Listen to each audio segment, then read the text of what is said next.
संत के लिए कैसा संत का जीवन होता है।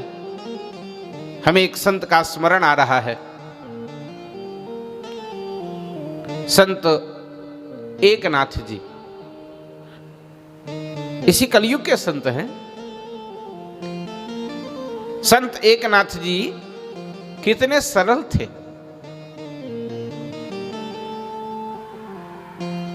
उनके गांव में एक ऐसा ब्राह्मण आया जिसकी बेटी का विवाह था। गांव वालों से उसने आग्रह किया कि थोड़ा थोड़ा सा धन दे दीजिए, हमारी पुत्री का विवाह हो जाए।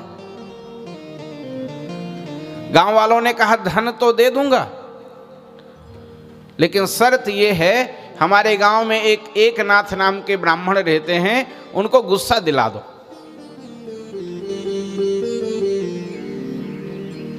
उनको क्रोध दिला दो, क्योंकि उनको क्रोध कभी आता नहीं।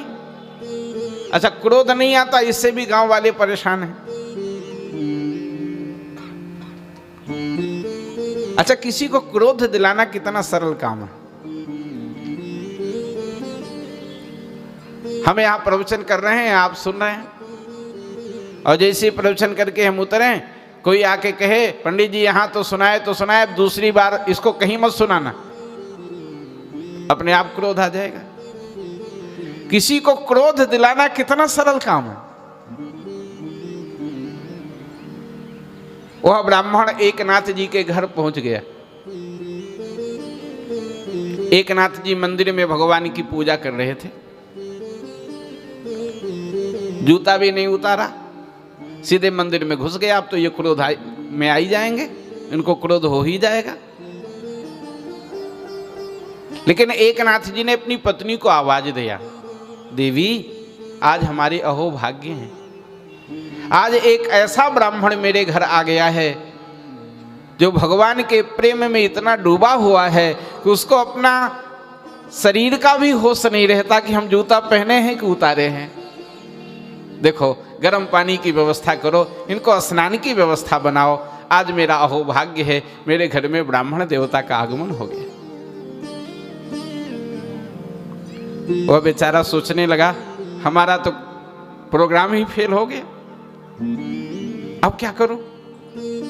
स्नान किया, एकनाथ जी भोजन करने के लिए बैठे, उसको भी साथ में बैठाए।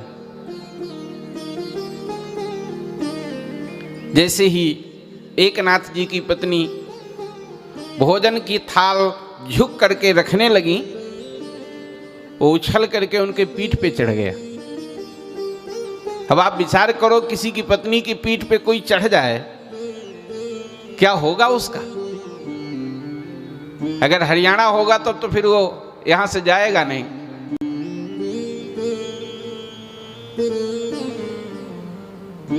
लेकिन एकनाथ जी ने बड़े जोर से चिल्लाया, देवी ब्राह्मण है, गिर जाएगा, सिर फूट जाएगा। एकनाथ जी की पत्नी ने कहा,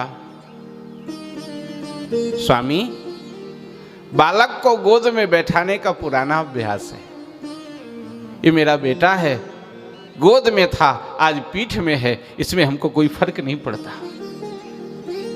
वह ब्राह्मण चरणों में गिर पड़ा एकनाथ जी के। एकनाथ जी की पत्नी के सामने हाथ जोड़ के गिड़गिड़ाने लगा, मुझ पापी को क्षमा कर दीजिए, हमसे महान अपराध हो गया। एकनाथ जी ने पूछा, आपने ऐसा क्यों किया? आप पागल तो लग नहीं रहे, आप तो स्वस्थ हैं, फिर आपने ऐसा क्यों किया? उस ब्राह्मण ने रोते हुए कहा, हमारी पुत्री का विवाह है, हमारे पास धन का अभाव है। आपके गांव के लोग कह रहे थे अगर क्रोध दिला दोगे तो सहयोग दूंगा, तो आपको मैं क्रोध दिलाने आया था। संत एकनाथ ने कहा, ब्राह्मण देवता आपकी बेटी का विवाह ठाकुर जी के तरफ से होगा, आप चिंता न करो। और सारा धन खर्च करके एकनाथ जी ने विवाह करवाया। ये संत का स्वभाव होता है, ये संत सरल होते हैं। जिसमें सरलता है उसको ऋजुता कहते हैं। जिसमें ऋजुता है वह अर्जुन है।